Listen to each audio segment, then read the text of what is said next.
And good to go. Okay, beautiful. So, in today's session, everyone, we're going to be talking about two really, really important and timely components. One is the college fair that your children will be participating in next Thursday, as well as the process for asking for teacher recommendations. So, this one is going to be, especially the process around that is going to be really important. Your children are going to get more information about that tomorrow. So, for you all, this is really a preview of what's to come.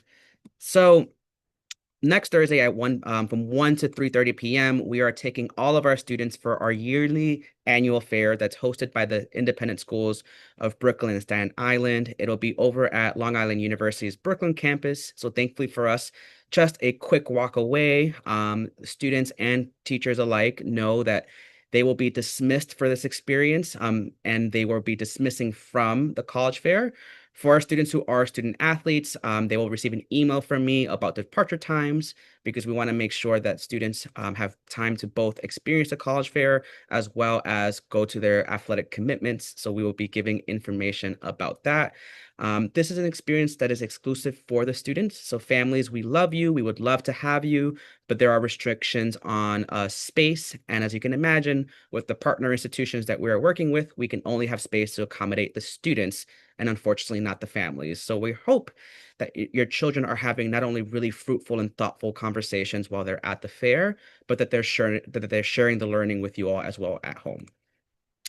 So, to give a little bit of a common language, because not everyone may be familiar with what a college fair is, but a college fair is a gathering of college representatives who are looking for the right student for their institutions.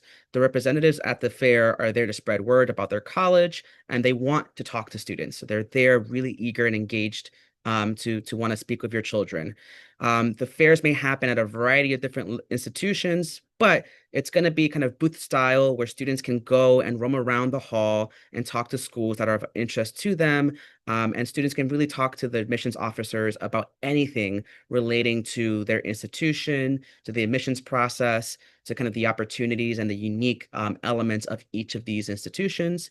By and large, these will be housed by folks who work at the admissions offices and are typically going to be the folks who are the representatives for New York City. So folks who are going to be reading your children's applications in the future. In some instances, some colleges will send an alumni representative to be the representative for that school. And while that person may not have the admissions experience or the admissions related information, could be a really amazing and will be an amazing representative of that institution and be able to speak from the I perspective to give your children much more context around the experiences of that institution from the perspective of someone who attended that college. So at next Thursday's fair, there will be 160 colleges represented and 300 students across the independent schools.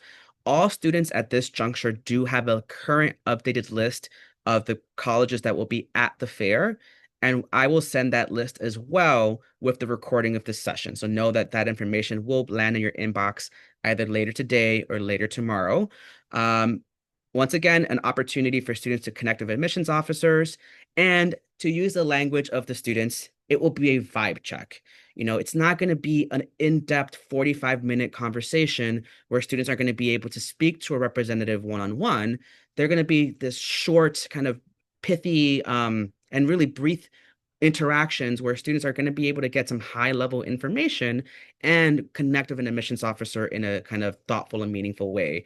The students may not always have an opportunity to interact one-on-one, and that's just really dependent on the institution and the popularity of that institution. So if there is a crowd, I suggest two things. You tell your children, hey, you have 2 hours at the fair. Walk around and circle back to that table once the crowd is thinned out, or listen to what other people are saying.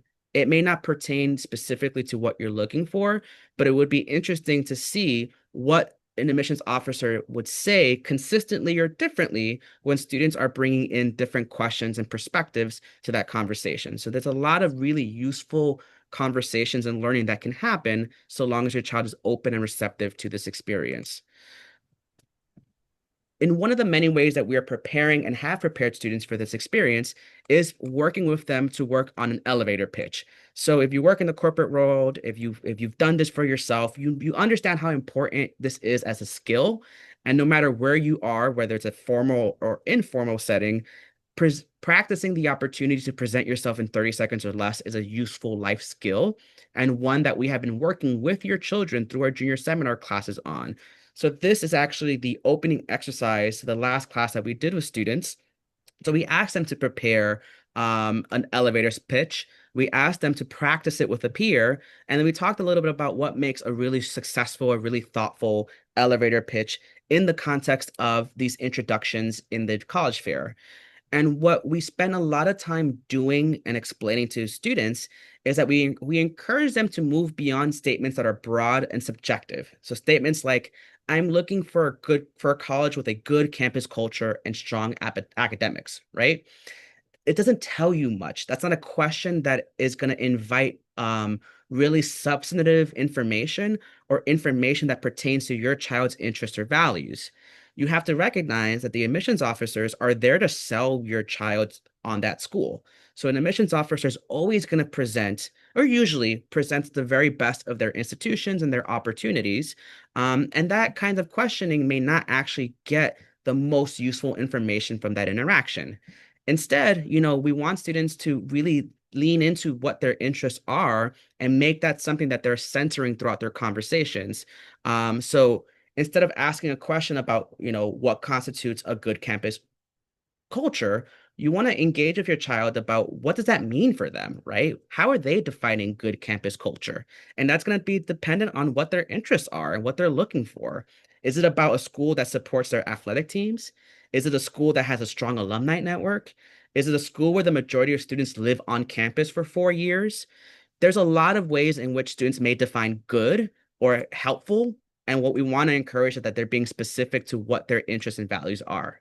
Similarly, what is your child specifically looking out for to determine if a college has a strong academic program? Does your child want access to undergraduate research opportunities?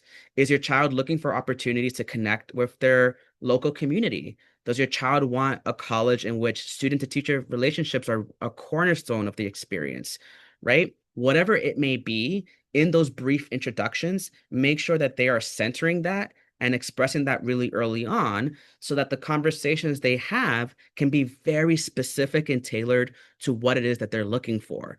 And from that conversation, hopefully your child can walk away and say, hey, yeah, this is a great institution. I love what I learned, and I'm going to learn more. And maybe this now is prompting me to do more research on a school I knew very little about. Or conversely, I may say, hey, I really appreciate the thoughtfulness in which that admissions officer answered my question, but it doesn't look like this is a school that will be the right fit for me, and that's okay, and I can move on, right? So I would encourage you all to spend some time between now and next week practicing these elevator pitches with your children so that they can go into the setting a lot more confident in what it is that they want to hear about, and they're getting the most from this experience as humanly possible. So, whoops, sorry, wrong slide. So, part of this exercise too is not only an elevator pitch, because the elevator pitch will be the introduction to the conversation, but really helping your child think about a good question to ask, a question that is going to be helpful, that is going to help them assess and discern whether the school is a right fit for them or not. And it's questions that are going to get them to the heart of what it is that they're looking for, right? So we share some examples of some vague or helpful questions, and then we pose some more helpful version of these questions that can get students more specific answers, right? So some questions that are really common, and I say this from the I perspective because when I was an admissions officer at Penn, I would do a lot of college fairs, and those are really hard experiences when it feels like you're repeating the same information over and over and over and over again. And sometimes it can be information that I wish a student took 2 seconds to look at the view book I just gave them, where the answer is right in the first page, right? So really trying to move beyond questions that are easily Googleable or easily found on a school's website or the view book, right? So some questions may be, what are your most popular majors? Do you have study abroad programs? What are dorms like? Is your biology major good? How big are your science classes, right? Some of these questions can be really vague. Some of these questions may not be specific to the child and their interests. Some of these questions may be simple yes or no questions. Some of these may be really subjective, where the admissions officer's perspective is that of their own, and that may not actually be helpful in the child's discernment process. But we can ask smarter questions, more thoughtful questions that get more at the heart of what the child is looking for, right? So instead of asking a question like, what is your most popular major? Maybe you want to ask a question like, are there any specific opportunities that are available to students interested in X major that may stand out compared to other schools, which will help solicit more specific information or maybe even information about signature programs at that institution. Instead of asking, do you have study abroad? Ask about how accessible are study abroad programs to students interested in X major. And while many schools do offer abroad programs, this may be a really specific and interesting question for students who may be thinking about majors that may require more credit hours to graduate. So if your child is thinking about maybe an engineering major, not all engineering majors may have the opportunity to study abroad throughout the school year, and it may be only open for them in the summer or during breaks, right? Or perhaps the school will say, "Hey, we are an engineering school, but we applaud ourselves for how we allow our engineering students to take a semester abroad like many of their peers do," right? Gets you more specific information.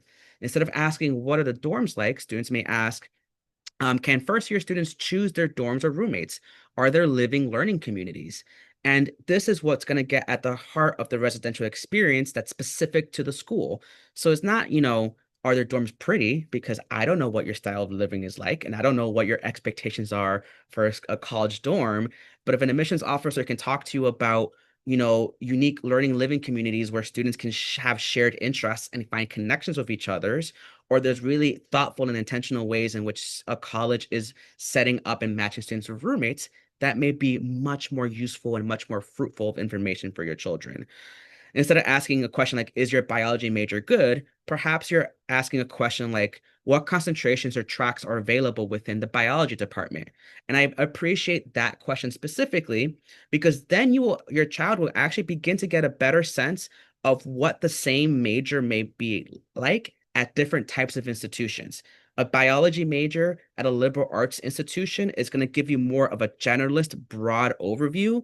Whereas in a university setting, maybe there are greater opportunities to concentrate into something. So if you're really curious about immunology or you're really interested in molecular biology, maybe a smaller school has some courses that are intersecting with that interest, whereas a larger university, maybe they have a concentration within the biology department that will allow for more breadth and depth in that specific area of interest. And then lastly, a school like this class sizes can be more about, can you tell me about the hands-on learning experiences a biology student can get in their first or second year? Or, moving away and offering a different non-STEM example, asking about what are some of your larger introductory courses? And if they're large, how is it that you create an experience in which students still get to know the professors who are teaching it or have more opportunities for small group discussions to relate and engage with the material, right? And that will provide a lot more structural information about the ways in which classes are run and complicate the student to faculty ratio that a lot of colleges are going to talk to your students about, which can be really misleading because even a school that may have an 8-to-1 student to faculty ratio may have some large lecture classes, and that may be an experience that will be more true for first and second year students. And as your children are thinking about their transition to college, that may be something that they want to engage with to think about their level of comfort with that kind of class structure. So as your student is preparing not only their elevator pitch, but their questions that they want to ask, I encourage them to have questions that are specific to some schools that they maybe have really strong interest in, but also have questions that are general that they want to ask to all colleges. This way, they can walk away from this experience and they're able to easily and equitably compare and contrast what each school offered for them, right? We encourage students to go in with an open mind and an open heart and to be more curious and certain. You don't know what school may capture your child's attention, and it may be a school you've never heard about or your child has never heard about, but they've had a conversation with an admissions officer that was really transformative for them, and that encourages them to apply, right? I think about, as a first generation college graduate, I remember my admissions officer. I am still in contact with my admissions officer. That is an experience that is so unique for a small college. And I don't know if I would have ended up at where I landed if it wasn't for that interaction, right? And this is a school that my first impressions was, wow, Skidmore, what a funny sounding name. Me being a 17-year-old boy, right? But that interaction really changed my trajectory. And I want your children to be open to that possibility, right? Pragmatically, though, there is something very important that I want all students to do. And your children are already primed to know this. And I want to reemphasize this to you all, which is you need to log on to College Kickstart. And again, unfortunately, parents do not have access to College Kickstart, but please do ask your children to log on with you, add the schools that they're interested in, and then in the summary view, what you're seeing here, look at demonstrated interest and whether Sorry. or not this school tracks Oh, yeah, demonstrated interest. This is really, really, really, really, really important. And I'm going to talk a little bit about why and what demonstrated interest is and why this matters in this context. So, it's something that I know that we've spoken about quite a bit with your children, and we've done various degrees of explanation. But basically, what demonstrated interest refers to is an institution's mathematical modeling to understand how likely are you to say yes to their offer of admissions, right? And colleges really, really, really care about demonstrated interest because for the majority of schools in the country, they struggle with their enrollment goals, right? So for the fall of 2022, when we're looking at yield rates, so it's the percentage of students who accepted an offer admission across all colleges in the US is about 30%.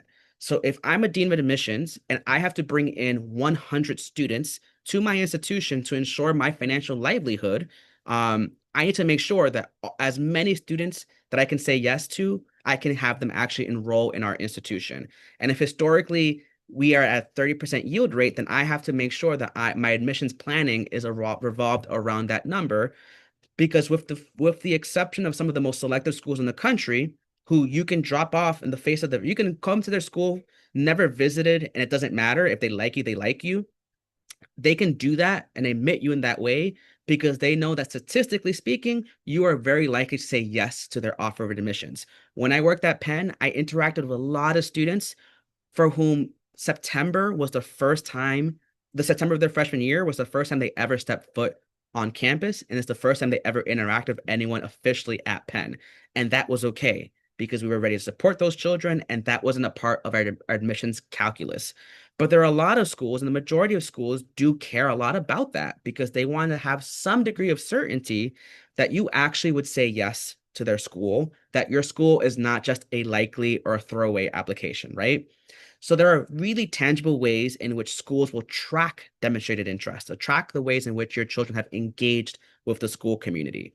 So whenever your child is signing up for a mailing list, that's one way to track demonstrated interest. If you have been on a college tour in the past, or you will go to college tours in the future, make sure that you are signing up with your child's email address. At this juncture, every student has opened and created a Common App account. So your child knows which email they're using for their college applications. Make sure that any interaction with a college in which they're asking you for your name and email, that your child is using the email that they're using with their college application. So this way they know Frank visited X my school. Frank's email is here. We can connect the two once Frank applies to the college, right? So visiting is another way, if you can, to demonstrate interest. But if you can't, you can participate in a virtual information session, and that doesn't require you to leave home or leave the comforts of your bedroom. So please make sure that you're taking advantage of those opportunities. We will have admissions officers visiting us in the fall. If they're visiting us in the fall, we make sure that students are not only aware of those visits, but we also schedule those visits around free periods for our seniors. So if a school is visiting and demonstrated interest matters to that school, your child needs to make that effort to go if possible. Children should be also emailing, opening emails from the colleges that they're interested in because they do have the ability to track that information as well, right?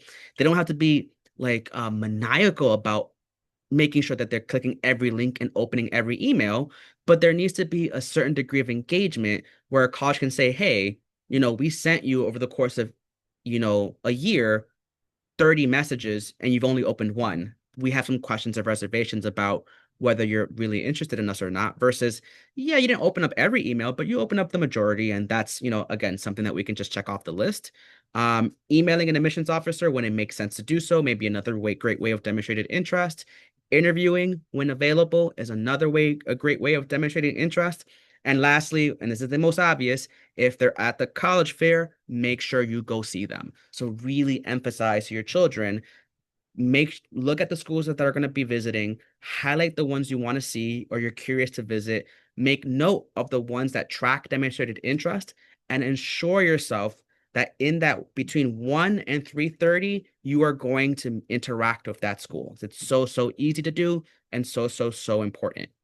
Um, Now, to support this process, there's just a couple logistics that everyone should be aware of. And again, the students already know this. So sometime today, your child is going to receive an email from StriveScan of a QR code. And that QR code is going to give an admissions officer access to the names, emails, and date of birth for your children. And it's going to count as a way of of proving rather that your child has interacted with the institution. So the admissions officer will have a QR code scanner. They will scan your child's QR code and they can say, check, Frank interacted with me. We get that point on the demonstrated interest piece as well, right? From a pragmatic perspective and a logistical perspective, we encourage students to bring a tote bag or make sure that they empty out their book bag because they're going to walk away with a lot of material. And we just want to make sure that they are comfortable with what they're carrying and that they actually bring it home and read through the material. We encourage students to bring something to take notes with. And when I mean something, I'm actually really thinking about a notebook, right? I don't want students on their phone. We're not going to have them on their yonder pouches, though maybe it's something we should consider.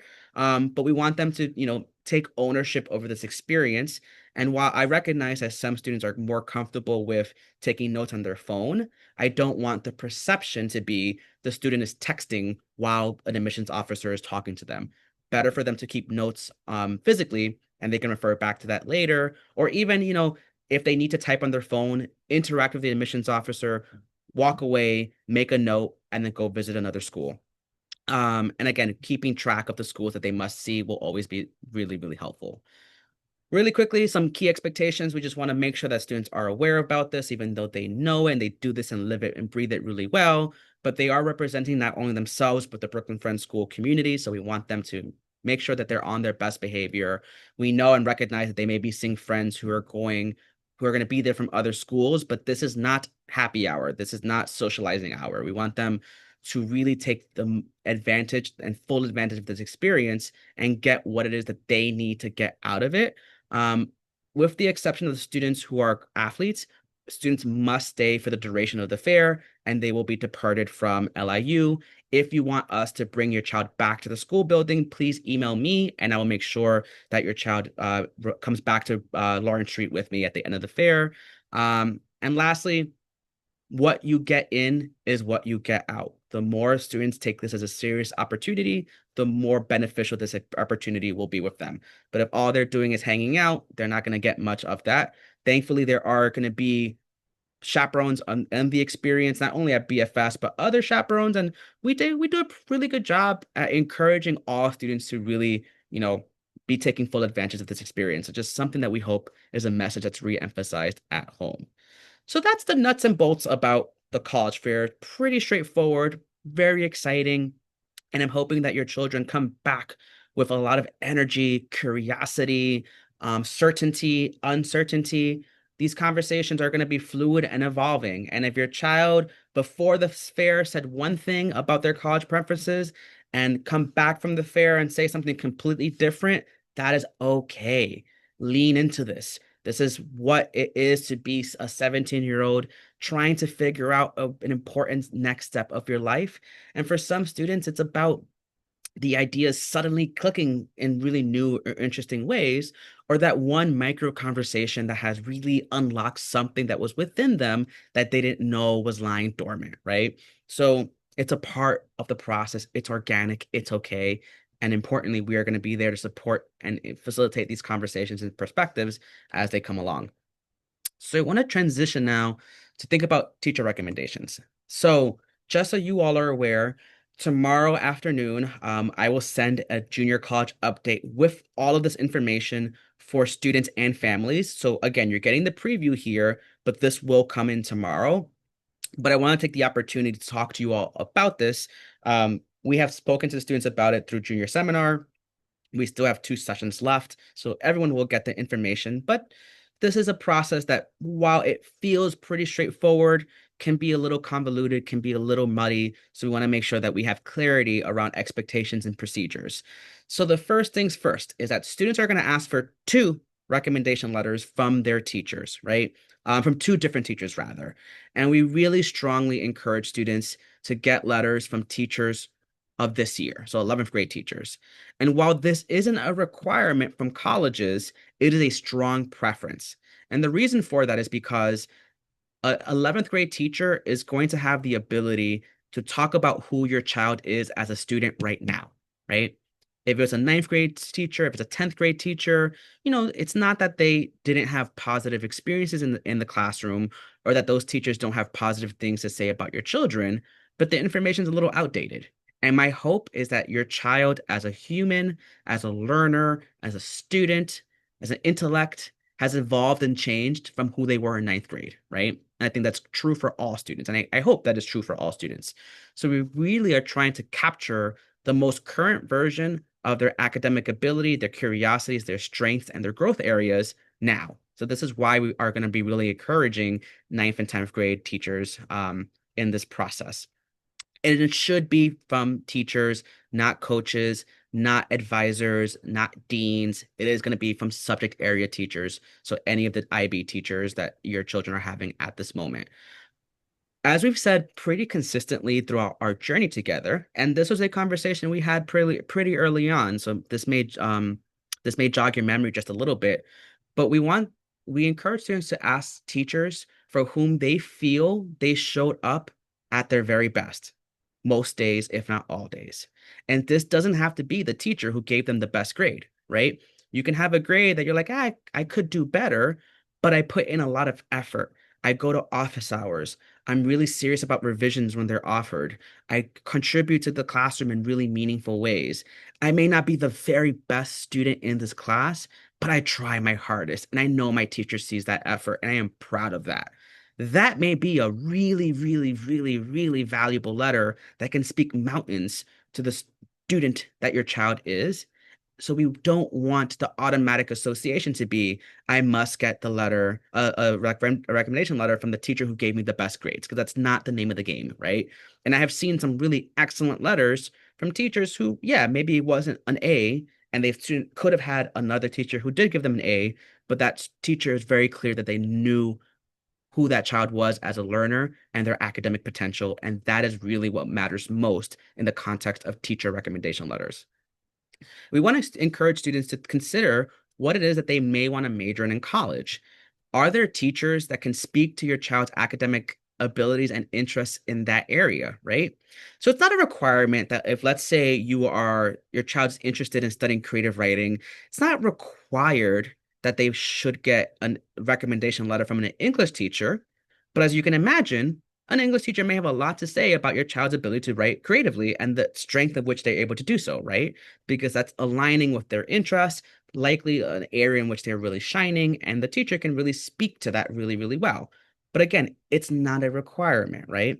It may be another perspective or 2 other teachers for whom they may have slightly different, subject areas, than what you may want to study in college, but that's okay. That's also fine because, again, we're really getting that academic narrative, which is what admissions officers really want to know about. However, it may make sense that there are some specific teachers that you are asking for recommendation letters from, considering maybe the school that you're applying to or the programs you're applying to. So if your child is interested in applying to STEM majors, we really encourage them to have at least one rec letter come from a math or science teacher. If your child is interested in studying business, we really encourage to have a letter, one letter, be from your math teacher. And the reason specifically for that is because a lot of business programs want to assess your child's quantitative skills, and their strength in math is really is telling in that assessment. So again, it's not a hard and fast rule, but it is a strong recommendation. Now, some schools like Caltech, MIT, and Harvey Mudd, they do have specific teacher request recommendations. And for those schools specifically, one letter must be from a math or science teacher, and the other letter must be from a humanities teacher. But again, those are very niche examples. And if your child is applying to any of those schools or any school that does require a specific set of recommendations, we're going to work with your child to identify those. Your child does not need to ask for a counselor letter. So the counselor letters are a required component of the application process, but Lynn and I will be writing for a letter for every student in our caseload. They don't have to ask for that. That is a part of our work together, so no need to worry about that specific element. So in regards to process, beginning on Monday, the 28th, we're going to give students the green light to officially ask teachers for recommendation letters. So teachers are aware of this date. It is very possible that your child has already asked a teacher, and that's fine if they've done so, but we're asking them to make that formal ask beginning the 28th. And again, we need students to ask two teachers, and it shouldn't be from the same subject area. So if your student really loves math, they shouldn't get two math teachers to write their letters because the colleges do appreciate a diversity of perspectives. So it should be from two different subject areas. If your child is unsure of who to ask, have them come to speak to us. Part of our email tomorrow will explain that we're going to be hosting check-in hours with all of our juniors. And part of that check-in can be specifically about teacher recommendations. The other part can be just a check-in with where they are in their process. So know that that is coming. But if your students have any questions, curiosities, or concerns about who they should ask, have them come speak to us first before they speak to any of the teachers. We want students to send teachers a formal email. And the reason for this is because we want them to practice this as a form of professional etiquette. This is a big ask. This is a labor of love for anyone who's writing a recommendation. And we want students to take this seriously and make this a serious request. I know students, I know the typical behavior of teenagers, and I know, especially in our school community where we're so highly relational, which I love, that students get in the habit of saying, hey, I'm going to ask you a question in passing, and hopefully they get the answer and we move on, right? And while, yes, our teachers are amazing, and that may be just fine enough for them, people forget things. People don't know. People sometimes may even get or feel kind of blindsided if a student just asks a teacher for this request out of the blue in passing. We want this to be a really formal request. So have your child email the teacher and say, hey, I'm really interested in studying X in college. I have learned a lot from your course, and I would love the opportunity if you would write a recommendation letter for me on my behalf. We want them to do this before May 16th. So we're giving students pretty ample time to think about this, especially since this has been a conversation that we've implanted in the back of their minds since we began our journey together in October. So hopefully there's not too much tension that's causing with this deadline, but of course we will work with all students if they need that additional support. Once the teacher says yes, we will write a letter on your behalf. There is going to be another required component for students, and that is that they are going to fill out a questionnaire for each teacher. And this is due by May 30th. And this is really, really, really important. Your students should, or not should, they are in the habit of reflecting on their experiences because this is what we've done through our junior college seminar experience. And this is what we've done through our one-on-one meetings and the surveys we've had them fill out thus far. The teacher request form is no different. We're asking students 7 questions. that are helping them really reflect on their experiences in that teacher's classroom, right? Questions about their strengths, their curiosities, about moments, tangible moments in which they've demonstrated academic growth, moments in which they've demonstrated collaboration or initiative. And the hope is that this is giving more data for teachers to write even stellar recommendations, right? Without this form, I feel really confident in all of our teachers' ability to write a strong letter on behalf of your children. Because the nature of going to a small school like Brooklyn Friends is that your teachers know your children, and we know, as the adults, know your children really well. But if we can help support this process by having students really do a lot of the digging about what worked in that person's classroom, then we're giving and equipping teachers with even more information and more context for them to write an even fuller and even richer recommendation letter. So I really encourage you to emphasize the importance of this at home, just as we will here at school, so that students understand that the more they put into this, the stronger their letter is going to be. So, like, this is a way of them helping themselves. So, we want them to take the time to take this really, really seriously. What I would recommend as a family, as you're beginning to have conversations about the who and maybe even the why, is to look at the narrative reports from the mid-semester one and mid-semester two reports of this year. That already can give you some really good insights and clues into who can write a really good letter, and not about the teacher's writing style per se, but given the evidence that you've seen through these narrative reports and what and how your teachers are talking about your children, that can give you really good insight into saying, hey, yeah, this teacher has already said some really glowing things about you. This makes sense for you to ask them because we already see the evidence of that through their semester reports. And that may be a really, really helpful tool for you all as a family to engage with. It is something that I certainly engage with as I'm talking to students and helping them process who they should ask. Make sure that you're doing the same and working in partnership and in concert with us.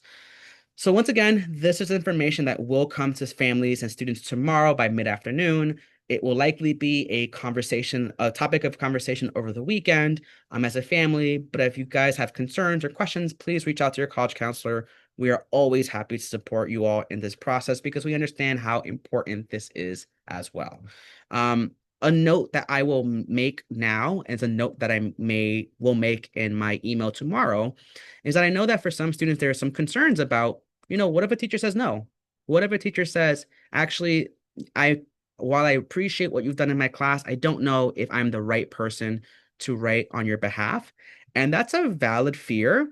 And it's one where I encourage colleagues to be transparent and honest. I'd rather a colleague write an uncomfortable email that's honest as opposed to saying yes to a recommendation request and write a subpar letter. There will be other adults in the community who will write glowing things about your children. One door closes, another one will open, and we will help facilitate that, right? It's also part of the reason why I don't want students to reflexively just ask in person, because if a teacher does have to have that conversation with them about saying no, at least it's not happening in the spur of the moment without any thoughtful preparation. The teacher can then, respond back in a meaningful and thoughtful kind of way. So we're really trying to also manage some potentially uncomfortable conversations for both teachers and students alike. So this is why I want to reemphasize the importance of making this formal request via email. So that brings us to the end of today's conversation. I am going to stop sharing the screen right now, and I just want to open up to any questions that may have come in the chat box or any questions that may come right now. The first question that is on visible to me is there a list of all colleges that will be present at the college fair? Yes, and that will come when I send out the recording of this webinar. So you will get the list of the 160 colleges that are planning to be there. If there are any questions, feel free to type them in the chat box, or feel free to unmute yourself and ask away. Question came in the chat box. Is it a bad idea to get recommendations from a teacher of a secondary classes, such as language, TOK, etc.? It's a really, really, really valid question. And I would say that anyone here who is teaching your child is up for grabs. So the specific World language course is absolutely valid because a world language is considered a core academic subject area. TOK, while it may not be technically considered a core academic subject area, is a required and core component of the IB experience. And it is a teacher that your child will have for a year and a half should they pursue the full IB diploma program. And that is also a viable person to ask as well, just as the arts are as well. There are strategic reasons why a student may want to ask an art teacher. And then there's other reasons where it may make sense given your child's artistic prowess, or in some cases, even the kind of artistic and intellectual pieces, because what stands out about the IB curriculum versus maybe the AP or other kind of arts curriculum is that there are also research components as well. So the letters are not only focusing on your child's artistic abilities, but it's also focusing on your child's ability to research and write, which is also helpful context and information for an admissions officer to understand.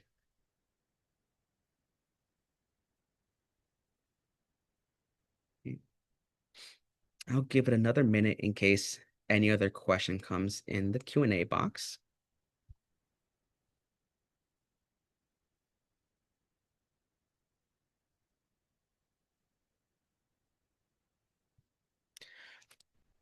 Well, all right. As always, if questions do emerge, please feel free to reach out to me or Lynn. We're always happy to help address them. We are excited about what Next Thursday is going to offer for all of our students. And we're excited about the conversations that will continue to emerge as they have. If you need us with regards to any advice or support, either about teacher recommendations, college fair follow-ups, or even kind of a check-in about where your child is right now in their college process, please do reach out to us. We're always happy to help. Thank you all so much for joining me for this session of Junior College Seminar, and I will see you all in 2 weeks. Take care, everyone.